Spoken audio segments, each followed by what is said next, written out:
everyone, my name is Ayana Zaines Jordan from grade 12 Artemis. We're here at Kaunlaran High School and we're going to interview Ma'am Montero to talk about geological hazard. What is geological hazard? Geological hazards are natural hazards brought by the earth itself. Actually, because earth is made up of rocks, examples of these are volcanic eruptions, earthquake, and landslide. Additional to that, it can kill lives, it can cause death for people, at the same time animals. It can kill vegetations, and also it can destroy buildings and structures. Second po, what are the safety preparation we can do before a geological hazard happens? There are so many preparations that we can do. One thing that we do here in school is the earthquake drill. Okay? The earthquake drill wherein we practice going out of the building, of the rooms, classrooms, into the building, and others. Sadly, some of the students did not follow the instructions well. Anyway, so earthquake drills, we can prepare go bags or emergency kit. The go bags can contain, depending on the family structure. For example, if there is someone that has medicine or maintenance, you can put it in also in the go bag. Napkins, diapers if there are babies, pertinent documents, important documents, birth certificate, land title, and others. Also food, water, and food packs, including some few clothes, batteries, flashlights, cell phones, extra gadgets for communications. Also, to add with go bag for what's this, earthquake drill, there should be a plan, either in school or at home. The evacuation plan, you should be familiarize yourself with the evacuation plan. You should have contacts or hotlines, as well as the cell phone numbers or contact numbers of your loved ones. Also, you can tie some of your cabinets or make it sturdy, no? And then avoid displays that is movable or can be displaced when there's shaking. If you are near the volcanic area or near the volcano, you can also prepare face mask, okay, because there are ashes and others. Those are preparations before.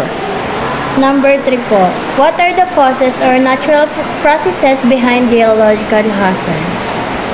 Since earth layers are divided into inner core, outer core, mantle can be subdivided into lower mantle and outer mantle, and the outermost layer is the crust. Since there is a very high pressure and temperature down the layer, this can cause conduction or transferring of heat or pressure to the upper layers. It can cause plate tectonics, which is very minimal in the movement. You cannot almost feel it.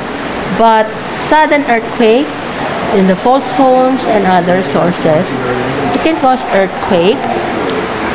If there's magmatism, the formation of very high, if there's a very high pressure and temperature on the volcano, under the volcano, the rocks there and the crust and lower and upper mantle can cause the rocks to molten. No? Okay? And if this happens, there will be an active volcano ready to erupt. Another is because of the shaking of the ground, there's a possibility for the high areas, especially mountainous areas, to roll down the rock fragments or even big rock samples. Okay, rock structures. Okay, that is, or it depends on the grains or bigger sizes, etc. Actually, landslide, though landslide is considered as a geological hazard, still there are other reasons why there is an occurrence of landslide. One is earthquake. If there's an earthquake, landslide is possible to happen. If there's a volcanic eruption, landslide is possible to happen also. if there are storms, typhoons, and even human activities. Number 4 po, are there any emergency hotline or official contact numbers that people should contact during geological hazard? Yes, there are actually. You should write this in the preparation for geological hazards. You must copy these numbers, maybe at home. You can post the numbers or even schools. Okay, the national emergency numbers are 911. We also have 143, no? Parang I love you. Ay. 143 or 0287902300 for the Philippine Red Cross. This is agency wherein they give first aids and first response, emergency responses to the during emergencies. Also, there's the number 4, the National Disaster Risk Reduction and Management Council, which is 028911 5061-65, local 100, and 0284211981. Additionally, you can also have contact numbers or the LGU phone numbers. Okay, those are the emergency hotlines or numbers that you can contact during emergency or during the occurrence of any geological hazards. Plus additional, don't forget the numbers of your family members, especially if there will be a separation from your friends or families. Kailangan there should be a contact with them. Number 5 po, where can people access updates or warnings before or during geological event?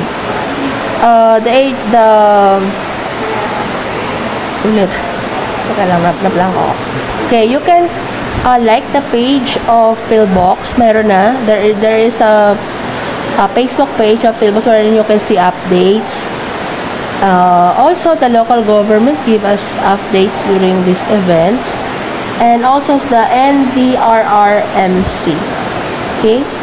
So, you can like or follow these pages so that you can be updated as you browse. Remember, if you browse the Facebook, if there are new updates or situations or concerns, these pages, Facebook pages, actually posted or posting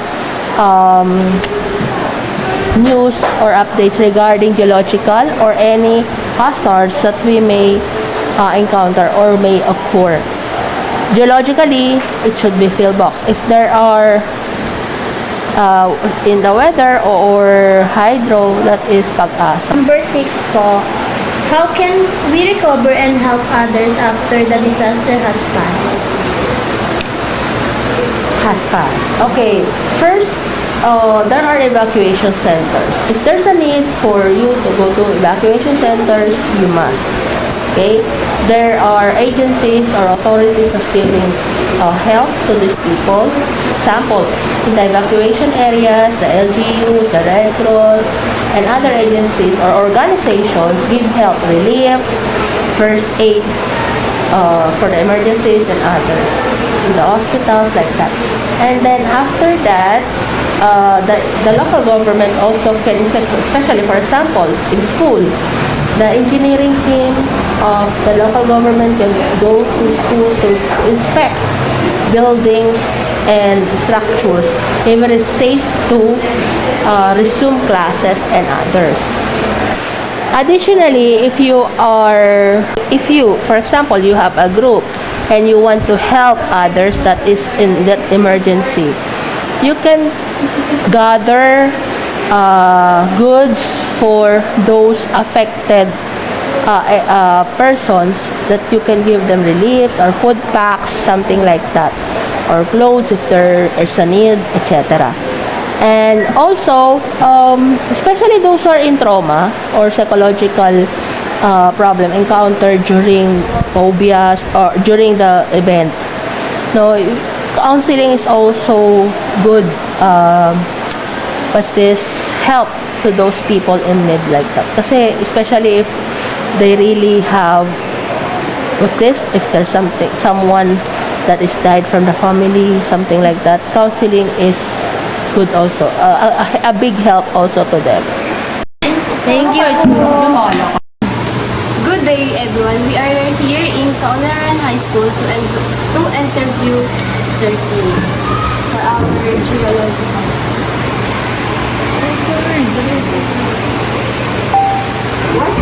What is geological hazard? This is our the first. Okay, so when we talk about geological hazard, this will be the calamities that can be brought in a land area. One very good example of this would be earthquake. So if there will be a shaking or sudden shaking in the ground, that will be considered as an earthquake that can brought a hazardous effect in the human's life. What are the safety preparations we can do before a geological hazard happens? Okay, so the first thing that you need to remember is you need to obey the instruction given by the higher authority, especially the LGUs. LGUs always provide safety precaution and what will be the do's and don'ts that you need to follow for the time of calamities or a disaster. What are the causes or natural processes behind geological hazard? Okay, so behind the geological hazard, okay, so there will be an activity that's so-called shaking of the ground. So the reason why the ground is being shaken just because of the too much pressure that present in the bottom part. So the pressure that presents on the bottom part of the grounds makes the grounds to be shaken and it will result an earthquake. Are there any emergency hotlines or official or contact numbers that people should contact during geological? Yes, especially the DRRMO hotline, and there will be the Red Cross for the emergency. Then you can call Pag-asa or any LGUs that align with the disaster risk management.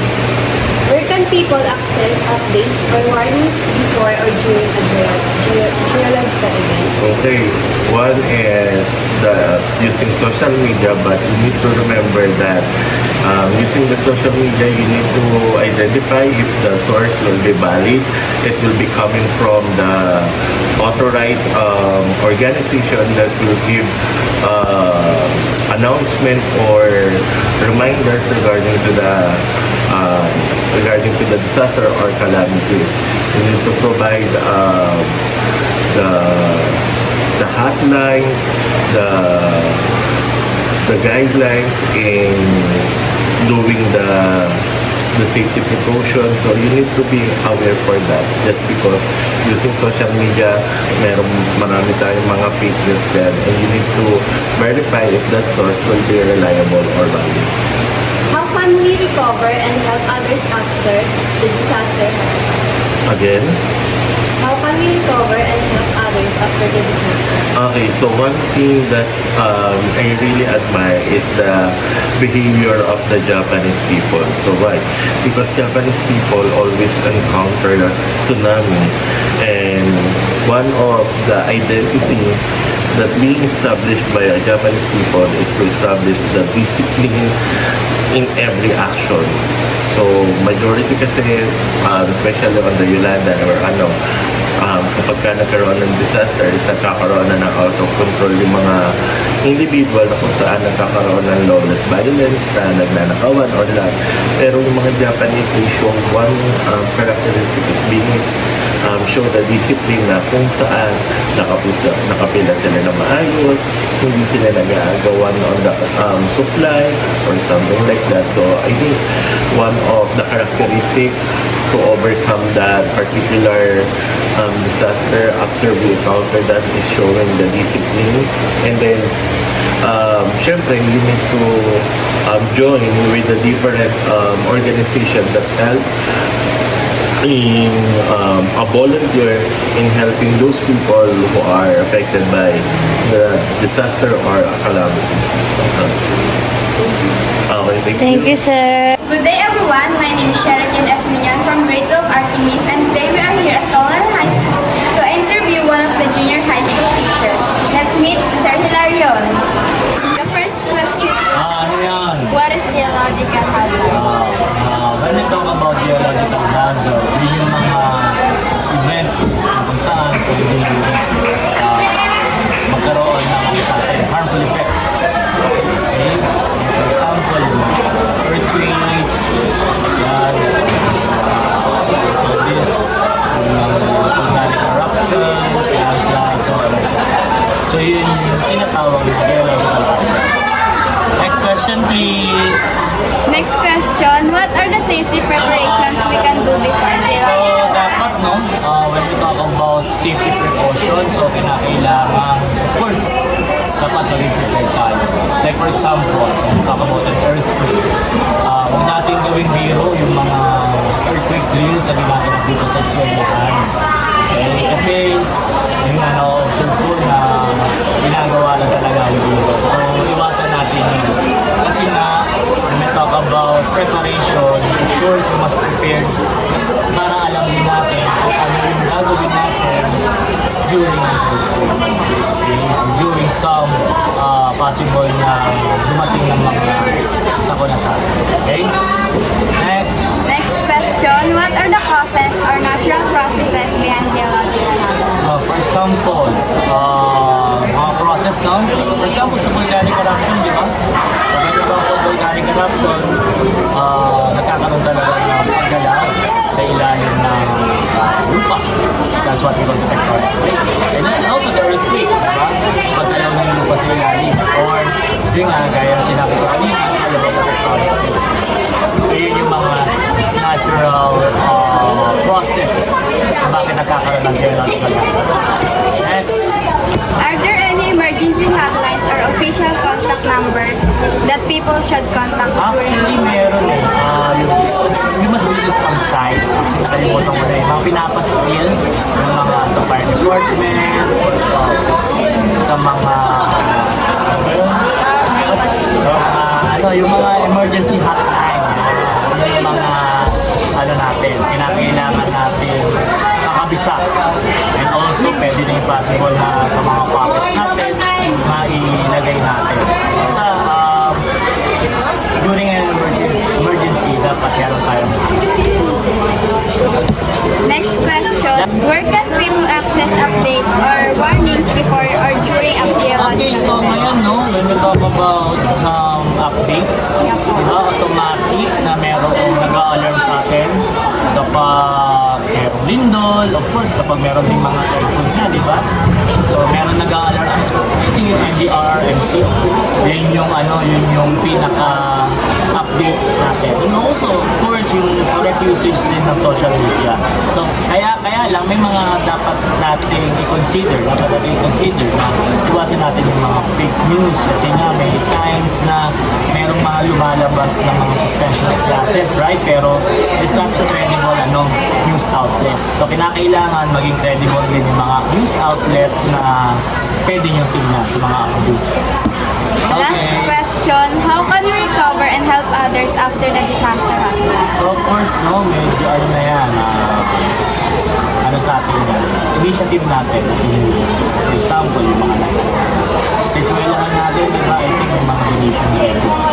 Kung saan tayo mismo, as kaunlaran, handa tayong sa mga nasalanta. Okay? Pero kami rin nasalanta lang dito. Pero anyways, mas mayroong nangangailangan. Okay? Okay na? Okay po.